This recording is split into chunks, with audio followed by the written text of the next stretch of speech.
अस्सलाम वालेकुम दोस्तों, उम्मीद करता हूँ आप सब खैरियत से होंगे और वेलकम करता हूँ अपने यूट्यूब चैनल ETH दवाई कलेक्शन में। जी दोस्तों, आज मैं रिव्यू करूँगा नेप्रोक्सन टैबलेट के बारे में जो मार्केट में मुख्तलिफ नामों से बआसानी मिल जाती है। लेकिन इसके जो चंद फेमस ब्रांड हैं वो मैं आज आपको बताऊँगा, जिसमें शामिल हैं सनफ्लेक्स, फ्लेक्सन, प्रॉक्सिन, नेप्रोक्स। अब हम बात करेंगे नेप्रोक्सन टैबलेट के यूज़ के बारे में। Naproxen tablet anti inflammation immunity drug है। ये ऐसी ड्रग है, अगर हमारी बॉडी में कहीं भी इन्फ्लामेशन हो जाए तो इसको ख़त्म करने के लिए इसका इस्तेमाल किया जाता है। इसका काम ये है कि ये हमारी बॉडी में रिलीज़ होने वाले केमिकल को रोकती है। ये वो केमिकल हैं जो हमारी बॉडी में सूजन का सबब बनते हैं, जिसकी वजह से बहुत ज़्यादा दर्द होता है। नेप्रोक्सन के इस्तेमाल से ये हमारे जिस्म में होने वाली सोजिश को ख़त्म करती है, जिसकी वजह से जिस्म में होने वाली दर्द ख़त्म हो जाती है। नेप्रोक्सन का इस्तेमाल बहुत सारी बीमारियों में किया जाता है। इसका इस्तेमाल जो है वो आर्थराइटिक्स में भी किया जाता है। आर्थराइटिक्स एक ऐसी बीमारी होती है जिसमें जॉइंट्स में बहुत ज़्यादा दर्द होता है। इसके अलावा जिन लोगों की कमर की रीढ़ की हड्डी में बहुत ज़्यादा दर्द रहता है, वो लोग भी नेप्रोक्सन का इस्तेमाल कर सकते हैं। नेप्रोक्सन का इस्तेमाल माइग्रेन के मरीज़ों के लिए भी किया जाता है।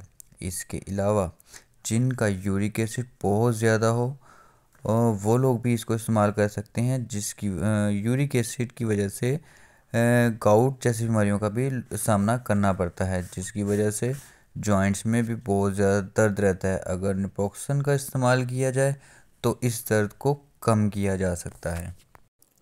जी दोस्तों, अब हम आते हैं नेप्रोक्सन टैबलेट की डोजेज फॉर्म की तरफ। नेप्रोक्सन जो बहुत सारी बीमारियों में इस्तेमाल की जाती है, मुख्तलिफ़ बीमारियों में इसकी डोजेज फॉर्म भी मुख्तलिफ होती है, लेकिन जो यूजली डोज है इसको दिन में 2 बार 250 mg इस्तेमाल कर सकती हैं। लेकिन आप लोगों ने जो भी मेडिसिन इस्तेमाल करनी है वो डॉक्टर की हदायत के मुताबिक इस्तेमाल करनी है। जी, अब हम आते हैं नेप्रोक्सन टैबलेट के साइड इफ़ेक्ट की तरफ। इसको इस्तेमाल करने से बहुत से नुकसान हो सकते हैं। दोस्तों, इसको इस्तेमाल करने से इंडाइजेशन हो सकती है, stomach pain, nausea, headache pain, dizziness, itching, rashes, इन जैसी प्रॉब्लम्स का भी सामना करना पड़ सकता है। दोस्तों, नेप्रोक्सन इस्तेमाल करते हुए कोशिश करें कि अल्कोहल का इस्तेमाल ना करें। नेप्रोक्सन का इस्तेमाल करते हुए डिस्प्रिन का इस्तेमाल भी ना करें। और जो ख़वातीन प्रेग्नेंट हैं वो भी नेप्रोक्सन का इस्तेमाल ना करें। और अगर जो ख़वातीन हामला हैं और नेप्रोक्सन टैबलेट का इस्तेमाल करना चाहती हैं तो वो डॉक्टर के मशवरे के मुताबिक इस्तेमाल करें। जी दोस्तों, ये थी तमाम मालूमात नेप्रोक्सन टैबलेट के बारे में।